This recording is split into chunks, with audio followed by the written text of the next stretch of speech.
Nara Chandrababu Naidu garu. He's one of the few leaders in the world on the development path and building a greenfield city. Request. No. We are telling facts about you, sir. We are telling on real facts. The most development-oriented person we know. Request you to give your guidance.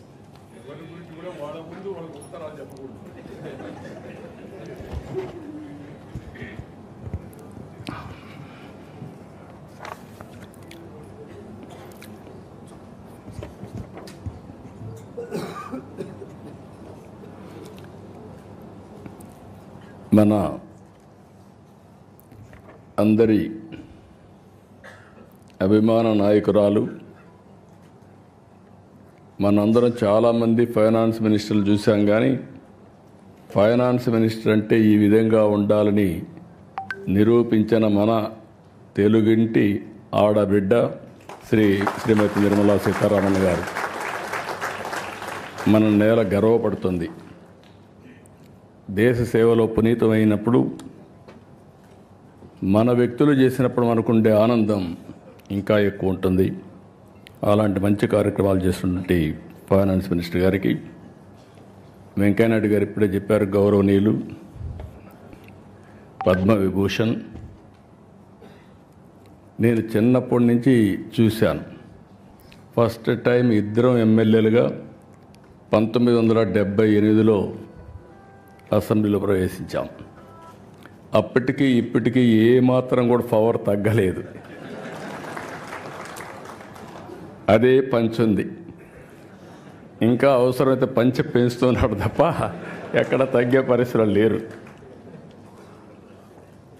ఆ రోజుల్లో మేము అసెంబ్లీకి వస్తే, నేను ఆ తర్వాత 1980లో మంత్రి అయ్యాను. ఎవరైనా సరే అసెంబ్లీలో ముఖ్యమంత్రితో సహా మంత్రులతో సహా భయపడతారంటే అప్పుడు వెంకయ్యనాయుడు గారికి, జైపాల్ రెడ్డికి భయపడేవాళ్ళు. జైపాల్ రెడ్డి గారు ఇంగ్లీష్లో మాట్లాడేవారు, వెంకయ్యనాయుడు అచ్చ తెలుగులో అప్పటికి ఇప్పటికీ అదే పందాలో మాట్లాడుతున్నాడు. నిర్మోహమాటంగా తనకున్న అభిప్రాయాలు చెప్తూ ఉంటాడు. ఒక విధంగా చెప్పాలంటే అధికార పార్టీలో ఉండేవాళ్ళు కూడా వెంకయ్యనాయుడిని ఎప్పుడు అభినందించేవాళ్ళు. ఎందుకంటే చాలా బాగా మాట్లాడుతున్నాడు, మా గౌరవం పెరుగుతుందని. అలాంటి పవర్ఫుల్ స్పీచెస్ ఇచ్చారు. తర్వాత మనిషిలో కూడా కమిట్మెంట్ చూస్తే, ఆగస్ట్ క్రైసిస్ వచ్చినప్పుడు ప్రజాస్వామ్య పరిరక్షణ కోసం ముందుండి మళ్ళీ ఎన్టీ రామారావు గారిని ముఖ్యమంత్రి చేసే వరకు పోరాడిన వ్యక్తి వెంకయ్యనాయుడు గారు. ఈరోజు వారు చెప్పినట్టు ఒక చిన్న గ్రామంలో పుట్టిన, సాధారణ కుటుంబంలో పుట్టిన, అంచెలంచెలుగా ఎదిగి భారతదేశంలోని అత్యున్నతమైన స్థానంలో చేరారు. వారికి మనస్ఫూర్తిగా మనం అందరం కూడా ఈరోజు రిటైర్ అయినా ఎంత హోందాగా ఉన్నాడు అంత హోందాగా ఉన్నారు అలాంటి వెంకయ్యనాయుడు గారు. ఇకపోతే దగ్గుపాటి వెంకటేశ్వరరావు గారు, మా తోడలుడు.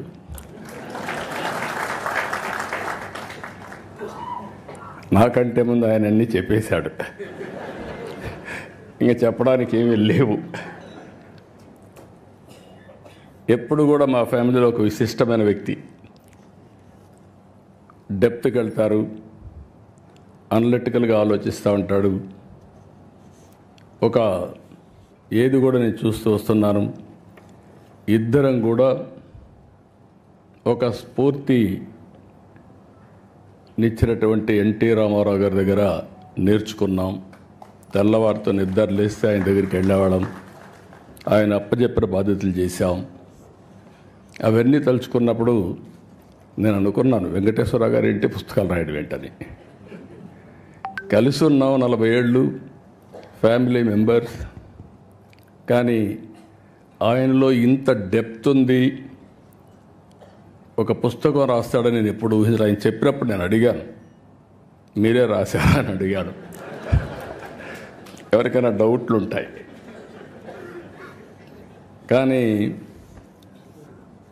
ఆయన రైటర్ కాదు, ఇప్పుడు కూడా కాదు, కానీ రైటర్ కానటువంటి రైటర్ ఈయన. రచయిత కానటువంటి రచయిత. ఈరోజు ఏదైతే అటెంప్ట్ చేశారో అది కూడా చూస్తే ఎవరు చేయనటువంటి పుస్తకం కోసం చేశారు. ఆ విషయాలు కూడా మనం ఒకసారి మాట్లాడుకుంటాం. అదే సమయంలో దగ్గుపాటి పురంధేశ్వర్ గారు, ఇటీవల ఎన్నికలు నేను చూశాను వారిని. వారు చూపించిన చొరవ కానీ, వారు నడిపించిన విధానం కానీ, దానివల్ల మళ్ళీ రాష్ట్ర ప్రజలకు ఒక మంచి జరగడానికి ఉపయోగపడింది. వారిని కూడా మనస్ఫూర్తిగా అభినందిస్తున్నా.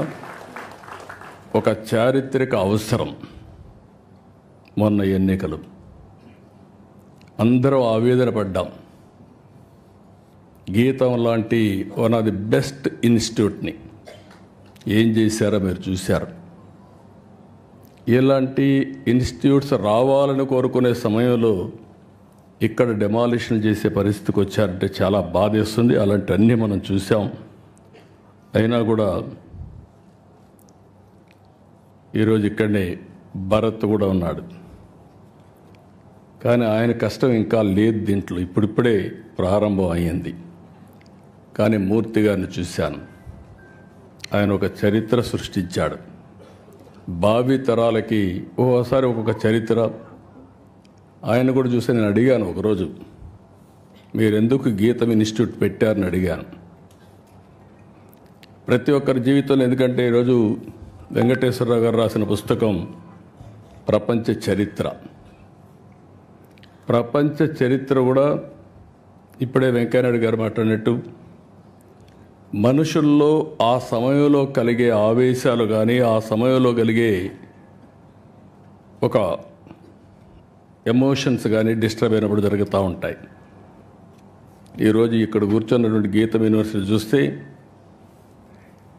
మూర్తి గారి రెండో అబ్బాయికి సీట్ ఇవ్వలేదు. ఏదైతే విజయవాడలో ఉన్నటువంటి సిద్ధార్థ ఇవ్వకపోతే, నేను అడిగితే సీట్ ఇవ్వలేదు, నీకంటే పెద్ద ఇన్స్టిట్యూట్ పెడతా, గొప్ప ఇన్స్టిట్యూట్ పెడతా అని గీతం స్టార్ట్ చేసిన వ్యక్తి మూర్తి గారు. ఇది నమ్మడానికి శక్యం కాదు, కానీ ఇది వాస్తవం. ఆయన చెప్పిన మాటలు ఇవి. నాకు అలాంటివి చరిత్రలో చాలా జరిగే పరిస్థితి వస్తుంది. అందుకని భారత్ పైన కూడా చాలా బాధ్యత ఉంది. నాకు ఒక నమ్మకం కూడా ఉంది.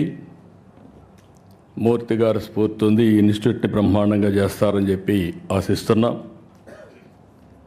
వెంకటేశ్వరరావు గారు, ఆయన జీవితమే ఒకసారి కానీ చేసుకుంటే, ఆయన చెప్పినట్టు ఆయన ఒక డాక్టర్గా చేసిన తర్వాత ఆయన చేయాల్సింది ప్రాక్టీస్ చేయాల. ప్రాక్టీస్ చేయాల.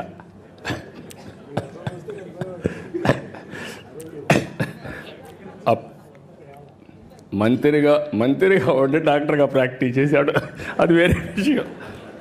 ఆయనకు మెడికల్ అండ్ హెల్త్ మినిస్టర్ ఇస్తే ఈయన ప్రాక్టీస్ చేశాడు. కానీ డాక్టర్గా చదివినప్పుడు చేయలేదు, అది నేను చెప్పేది.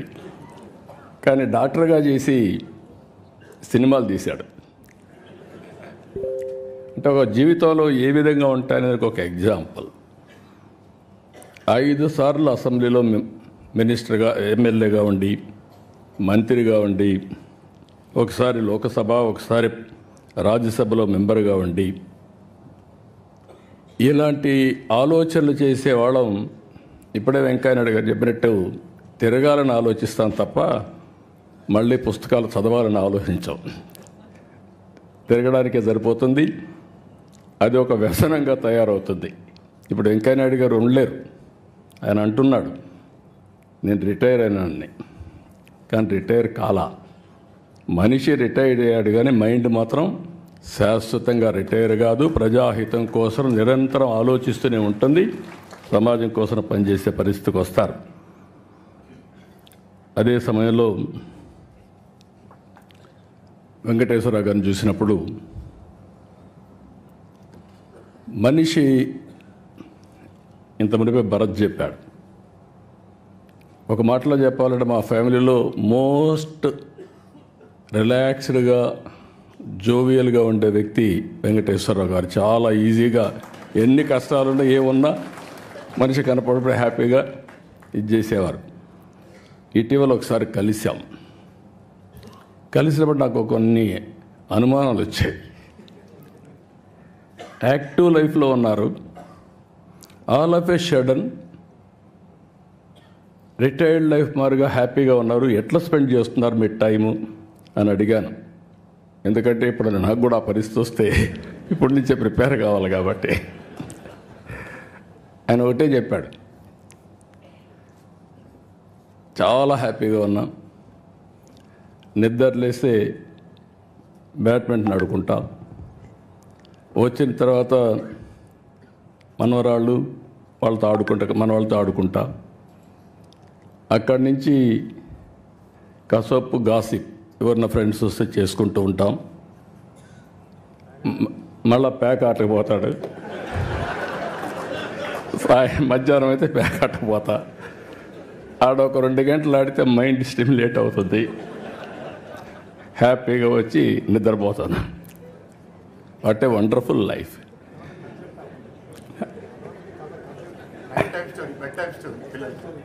పిల్లలకి అది కూడా చెప్పాడు, నేను మర్చిపోయాను. పిల్లలకి రాత్రిలో ఒక స్టోరీ చెప్పి ఏం హ్యాపీగా నిద్రపోతాడు. అదే మరి ఫ్రెండ్స్తో కలిసి విదేశాల్లో తిరగడం ప్రారంభించాడు. పోయినప్పుడు అక్కడ కూడా ఈ అధ్యయనం చేయడం ఇవన్నీ చేశారు. కానీ ఇన్ని పనులుండి ఇప్పటికి మీరు ఒకసారి చూస్తే ఒక 5 పుస్తకాలు రాశాడు ఆయన. ఈ ఎక్స్పీరియన్స్ చూసినప్పుడు ఫస్ట్ది ఒక చరిత్రలో కొన్ని నిజాలు, ఫస్ట్ బుక్ రాశాడు. అక్కడి నుంచి విభజన జరిగిన తర్వాత మేమందరం ఇంక్లూడింగ్ వెంకయ్యనాయుడు గారు విభజనలో బిజీగా ఉన్నాం. వెంకయ్యనాయుడు గారు పార్లమెంట్లో ఫైట్ చేయడం, ఆ సీన్ చూసిన తర్వాత బాధపడడం అవన్నీ జరిగాయి. అయితే వెంకటేశ్వరరావు గారు దాని మీద డెప్త్కి వెళ్ళి తెలుగువారి చరిత్ర వేర్పాటు వాదం ఎందుకు వచ్చిందని పుస్తకం రాసే పరిస్థితికి వచ్చారు. 3వ పుస్తకం అక్కడి నుంచి వదిలిపెట్టలేదు, ప్రపంచతత్వం నాయకత్వం. దీని మీద అధ్యయనం చేసి ఒక బుక్ ఒకటి రాసే పరిస్థితికి వచ్చాడు. ఇప్పుడు 4వది ఇంకొక పక్కన మీరు చూస్తే ప్రపంచ దేశాలు పాలనా వ్యవస్థలు అధ్యయనం చేసి దానిపైన ఒక పుస్తకం రాశాడు. ఇప్పుడు ప్రపంచ చరిత్ర ఆది నుంచి నేటి వరకు, ఇంకా ఆయన మాటల్లోనే చెప్పాడు కాబట్టి నేను ఎక్కువ చెప్పను, మొత్తం డీటెయిల్ అన్ని ఆ తర్వాత జరగబోయేట కూడా చెప్పాడు. మనం అందరం ఒక 4-5 సంవత్సరాలు కాపాడుకుంటే మన ఆరోగ్యాన్ని భవిష్యత్తులో 50 ఏళ్ళు అంటున్నాడు. కానీ ఒక్కసారి ఇన్నోవేషన్ వస్తే 50 ఏళ్ళతో ఆగదు. కొంతమంది మీరు లేనిపోయిన ఆలోచనలు ఇచ్చారు. శాశ్వతంగా ఎందుకు బతకూడదని. God only knows. కానీ చరిత్ర కూడా మనం ఒకసారి చూస్తే ఇవన్నీ ఒక ఎత్తు అయితే ఈరోజు అగ్రదేశాలు అన్ని దేశాలు కూడా సఫర్ అయ్యే పరిస్థితి వస్తున్నాయి. జనాభా లేదు, ఏఐ ఉంది, లేకపోతే టెక్నాలజీ ఉంది, దాన్ని ఆపరేట్ చేసే మనుషులు కూడా లేని పరిస్థితి వస్తుంది. యూరోప్ కానీ చైనా కానీ అదే మరిగా మీరు చూస్తే చాలా దేశాల్లో, జపాన్ కానీ అన్ని దేశాల్లో ఏజింగ్ ప్రాబ్లం అనేది బిగ్గెస్ట్ ప్రాబ్లంగా తయారయ్యే పరిస్థితి వచ్చింది. మనం అందరం అదృష్టవంతులం, భారతదేశం వరకు ఈరోజు ఎగ్జామ్ట్ చేసే వచ్చింది. ఏదైతే ఐఎమ్ వెరీ ప్రౌడ్, నేను ముందుకు కూడా చెప్పాను. ఒకసారి నిర్మలా సీతారామన్ గారు చూసినప్పుడు ఆవిడ యొక్క ప్రస్థానం. వెంకటేశ్వరరావు గారు చరిత్ర రాస్తున్నారు, పక్కనుండే నిర్మలా సీతారామన్ గారు చరిత్ర సృష్టించడానికి శ్రీకారం చుట్టారు. ఇది ఒకసారి మనం చూసినప్పుడు, వారి ప్రస్తావాన్ని చూసినప్పుడు, ప్రయాణం చూసినప్పుడు నాకు అనిపిస్తుంది, నేను ఎప్పుడూ చెప్పేవాడిని, మగవాళ్ళ కంటే మహిళలు బాగా సమర్థవంతంగా పనిచేస్తారని. మా వెంకటేశ్వర గారు చాట్ జీపీటీ కొట్టి ఆయన పుస్తకం ఏ విధంగా ఉంది రేటింగ్, అది వాస్తవం. మీరు కూడా చాట్ జీపీటీ కొడితే మగవాళ్ళు ఇంటెలిజెంటా ఆడవాళ్ళు ఇంటెలిజెంటా అని కొడితే ఆడవాళ్ళు ఇంటెలిజెంట్ అని వస్తుంది. దానికి కారణం మగవాళ్ళకి లెఫ్ట్ బ్రెయిన్ పనిచేస్తే ఆడవాళ్ళకి రైట్ బ్రెయిన్ పనిచేస్తుంది. ఇది there is a scientific evidence. నాకు డౌట్ వచ్చి మా ఆఫీసులో అడిగితే మా వాళ్ళు కూడా అదే చెప్పే పరిస్థితి వచ్చారు.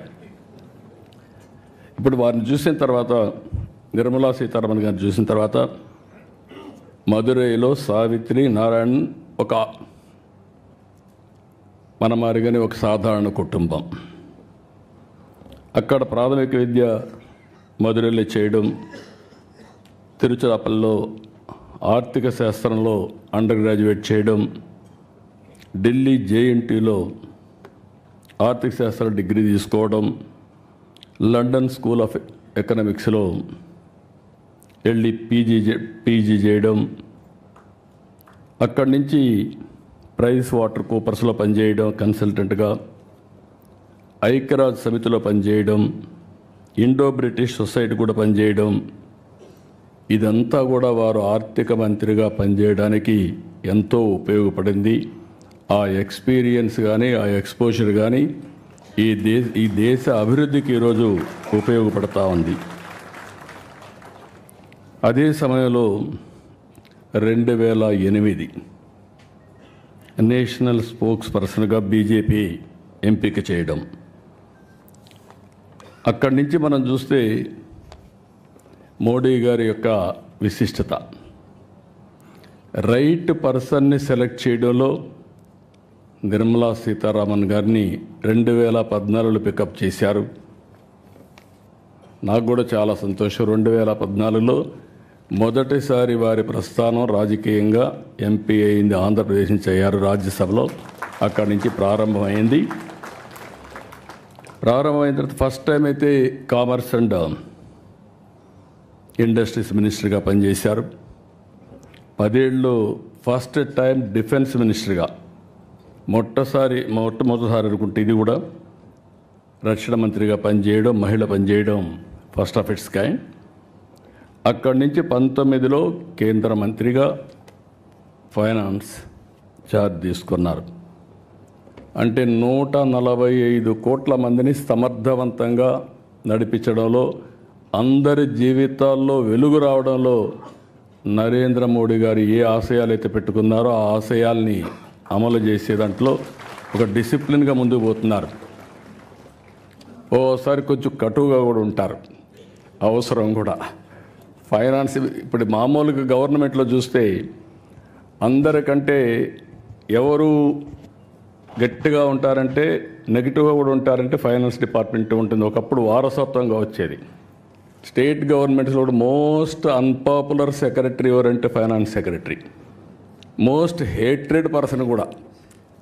కానీ ఈరోజు ప్రజలందరూ మెచ్చుకునే ఫైనాన్స్ మినిస్టర్గా నిర్మలా సీతారామన్ గారు ఈరోజు కార్యక్రమాలు చేపట్టారు. 8వ బడ్జెట్ ప్రవేశపెట్టారు. నరేంద్ర మోడీ గారి నాయకత్వంలో 10వ స్థానంలో ఉన్న ఆర్థిక వ్యవస్థ 5వ స్థానానికి వచ్చాం. I'm wishing her all the best, excellent work. ఇప్పుడు అతిపెద్ద ఆర్థిక వ్యవస్థ, 3వ ఆర్థిక వ్యవస్థగా మనం రాబోతున్నాం. దానికి మనం అందరం గర్వపడాలి. మీరందరూ కూడా గట్టిగా చప్పట్లు కొట్టి అభినందించాల్సిన అవసరం ఉంది, రికగ్నైజ్ చేయాల్సిన అవసరం కూడా ఉంది. ఇప్పుడే వెంకయ్య నాయుడు గారు చాలా స్పష్టంగా చెప్పారు చరిత్ర గురించి. చరిత్ర అనేది అందరం కూడా నెమరు వేసుకోవాల్సిన అవసరం ఉంది. అదే సమయంలో చరిత్రను నెమరు వేసుకునే సమయంలో చరిత్రను సృష్టించే అవకాశం భారతదేశానికి ఈరోజు వచ్చింది.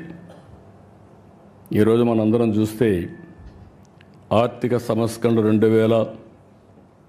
1991లో వచ్చాయి. మన తెలుగు బిడ్డ పివి నరసింహరావు గారు ఆర్థిక సంస్కరణలు ప్రారంభించారు. అక్కడి నుంచి ఐటీ వచ్చింది. ఇండియా ఫస్ట్ మూవర్ కింద మూవ్ అయ్యాం.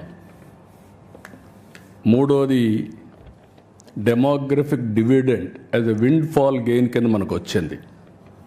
దీంతో మన వాళ్ళందరూ చూస్తే ఒకప్పుడు ఎవరైనా మాట్లాడితే జూయిష్ ఇస్ ది బెస్ట్ అనేవాళ్ళు. ఇప్పుడు ఏ దేశానికి పోయినా ఇండియన్స్ ఆర్ ది బెస్ట్ అనే పరిస్థితికి వచ్చారు. దాంట్లో తెలుగు వాళ్ళు అగ్రస్థానంలో ఉన్నారు. దానికి నేను గర్వపడుతున్నా. చరిత్ర సృష్టించే ఈ సమయంలో ఏమాత్రం కూడా అశ్రద్ధ లేకుండా అందరం కష్టపడితే నాకు ఏమాత్రం అనుమానం లేదు, వికసిత్ భారత్, స్వర్ణ ఆంధ్రప్రదేశ్. ఈరోజు కష్టాలు ఉన్నాయనే ఉద్దేశంతో నేను ఆత్మస్థైర్యాన్ని పోగొట్టుకోవడానికి సిద్ధంగా లేను. ఈరోజు మీరు చూసినప్పుడు ఇప్పుడే వెంకయ్య నాయుడు గారు చెప్పారు, మీరు ఓవర్ కాన్ఫిడెంట్గా ఉన్నారని చెప్పి. కరెక్టే, కానీ ఆశ ఉంది. ప్రధానమంత్రి గారు 2047కి భారతదేశాన్ని ఒక అగ్రదేశంగా 1, 2 ఆర్థిక వ్యవస్థలుగా తయారు చేయాలనుకున్నప్పుడు అందులో నెంబర్ 1 స్థానంలో నా తెలుగు జాతి ఉండాలనేది నా ఆకాంక్ష. అదే సమయంలో ఈరోజు చాలా కష్టాలు ఉన్నాయి. నేను ఇప్పుడు కూడా వస్తూ నిన్న ఢిల్లీకి వెనుక అడిగాను. నేను మార్నింగ్ కూడా ఒక మాట అన్నాను మినిస్టర్ గారితో. ఆవిడ ఎంత ప్రాంప్ట్గా నేను నాకు ఇబ్బందులు ఉన్నాయని చెప్తే చెప్పడమే కాదు, డైరెక్ట్గా నా ముందరనే ఫోన్ చేసి ఇమీడియట్గా ఫండ్స్ రిలీజ్ చేయమని. తర్వాత ఈ రోజుకి నాకు ఆ డబ్బులు కూడా వచ్చాయి. వచ్చిన తర్వాత మార్నింగ్ వండుకొని వారు మాట్లాడుతుంది, మీకు పని కూడా అయ్యిందండి అని చెప్పారు. చాలా సంతోషం చెప్పాను, కంగ్రాచులేషన్ చెప్పాను. నేను ఒకటే చెప్పా, ఆంధ్రప్రదేశ్ వెంటిలేటర్ మీద ఉంది. మీ డాక్టర్గా మీరు ఇచ్చిన మెడిసిన్ వల్ల వెంటిలేటర్ నుంచి బయటకు వచ్చాం. ఇంకా కూడా ఆరోగ్యం బాగుపడలేదు. ఇంకా కొన్ని రోజులు మీ ట్రీట్మెంట్ అవసరం మేడం అని చెప్పి మార్నింగ్ కూడా రిక్వెస్ట్ చేశా. పేషెంట్ వెరీ స్ట్రాంగ్, కానీ శక్తి లేకపోతే ఎటైనా పోయే పరిస్థితి వస్తుంది. ఆ సరైన సమయంలో అటు ప్రధానమంత్రి గారు కానీ, కేంద్రంలో ఉండే మంత్రులు కానీ, ప్రత్యేకంగా ఫైనాన్స్ మినిస్టర్ గారు పూర్తిగా సహకరిస్తున్నారు. లేకపోతే ఏమాత్రం కూడా మనకు వెసులుబాటు లేని పరిస్థితి ఉండేది. అలాంటిది ఈరోజు మనస్ఫూర్తిగా మీ అందరి తరపున కూడా అభినందిస్తూ, కానీ ఆ శక్తి కూడా మనకు ఉండేది. మీరు చూస్తే 25 సంవత్సరాలు ఐటీ నేర్చుకొని ఈరోజు ప్రపంచమంతా వెళ్ళి ప్రపంచంలో అన్ని దేశాల కంటే మన వాళ్ళు ఎక్కువ తలసరి ఆదాయం సంపాదిస్తున్నారంటే అది తెలుగు వారికి ఉండే శక్తి, సామర్థ్యం, పట్టుదల అని చెప్పి కూడా నేను మీకు తెలియజేస్తున్నా. ఇలాంటివన్నీ చూసినప్పుడు మళ్ళీ ఒకసారి వెంకటేశ్వరరావు గారిని కొన్ని కోట్ల సంవత్సరాల మానవ పరిణామ క్రమాన్ని, ప్రపంచ చరిత్రను తెలుగులో అనువదించడం ఒక అద్భుతమైన ప్రయత్నం. నేను ఇంకా చదువుతాను, ఎప్పుడు టైం దొరికితే అప్పుడు చదువుతాను. చదివిన తర్వాత నేను కూడా మీరు అన్నట్టు నేర్చుకోవాలని ఇది ఉంది. కానీ ఈ పనుల వల్ల ఇది చేయడం లేదు. కానీ one of the best book. దాంట్లో నాటి ఆచారాలు, ఆహార వేట నుంచి వ్యవసాయ వరకు ఇందులో ఉంది. ఆయన మాట్లాడినప్పుడు చాలా డీటెయిల్స్ చెప్పాడు. కొన్ని నాకు కూడా అర్థం కాల, ఎందుకంటే చదవలేదు కాబట్టి. అలాంటివి డెప్త్కు పోతే తప్ప, ఒక ఆరాటం ఉంటే తప్ప ఏదో సాధించాలి ఏదో ప్రపంచానికి తెలియజేయాలి అనే తపనుంటే తప్ప ఇది సాధ్యం కాదు. అందులో ఖండాల విభజన కానీ, తెగల వలసలు కానీ, ప్రాంతాల మార్పులు, మానవ చరిత్రపై వాటి ప్రభావం, యుద్ధాలు, సామ్రాజ్యాల ఆవిర్భావం, మత విశ్వాసాలు, మత పెత్తనాలు, ఇవన్నీ కూడా ఏ విధంగా వచ్చాయి అన్నీ చెప్పారు. ఇంకొక పక్క బానిస వ్యవస్థ, సామాజిక సంస్కరణలు, నగర రాజ్యాల ఏర్పాటు, అభివృద్ధి, గ్రీక్ పర్షియన్ యుద్ధాలు, వాటి ప్రాముఖ్యత తెలుసుకునే అన్నీ కూడా కూలంకుషంగా ఒక మాటలో చెప్పాలంటే ఏది వదిలిపెట్టకుండా సైన్స్, టెక్నాలజీ, హిస్టరీ, పాలిటిక్స్, ఇజాలు అన్నీ కూడా ఏది జరిగిందో, ఏది పనిచేస్తుందో అవన్నీ కూడా చెప్పారు. ఇంకొక పక్కన భాష, కళలు, వాస్తు, శిల్పం, భూ సంస్కరణలు, సామాజిక న్యాయం, ఆధునిక చరిత్ర, భూస్వామ్య వ్యవస్థలు, తెగలు, జాతులు, భారతీయ రాజులు, కడాన ఇటీవల ఆంధ్రప్రదేశ్లో ఉండే ప్రజా పరిపాలన కూడా అధ్యయనం చేసే పరిస్థితికి వచ్చాడు. అదే దండయాత్రలు. ఇంకో పక్కన చూస్తే అచ్చు యంత్రం నుంచి ఇంటర్నెట్ వరకు సాంకేతిక విప్లవం, ఫ్యూచర్లో ఏం జరగబోతుందో మళ్ళా ప్రిడిక్ట్ చేసి అన్నీ కూడా ఇంత మునుపు వెంకయ్యనాయుడు గారు చెప్పినట్టు చరిత్రను వక్రీకరించకుండా జరిగిన చరిత్రను జరిగినట్టు చెప్పడం అనేది ఏ కొద్ది మందే చేస్తారు. అందులో డాక్టర్ వెంకటేశ్వరరావు గారు ఒక్కరని చెప్పి మీ అందరికీ తెలియజేస్తున్నా. ఇలాంటి మంచి బుక్ రాసిన వారిని అభినందిస్తూ, వీటి కోసం వారు ఎంత తపన పడ్డారు, శ్రమ చేశారు, అన్ని చేసి ఇలాంటి వన్ ఆఫ్ ది బెస్ట్ బుక్ని మనందరికీ అందించారు. ఇది ప్రతి ఒక్క ఇంట్లో కూడా ఉండదగ్గ పుస్తకం, ప్రతి ఒక్క లైబ్రరీలో ఉండవలసిన పుస్తకం. ప్రతి ఒక్కరు కూడా చరిత్ర తెలుసుకోవాల్సిన అవసరం ఉంది. అలాంటి చరిత్ర తెలుసుకోవడానికి సులువైన మార్గం ఈ యొక్క బుక్ అని చెప్పి మరొకసారి తెలియజేసుకుంటూ, మేము మామూలుగా ఎప్పుడూ రాజకీయ మీటింగ్లు ఉంటాయి.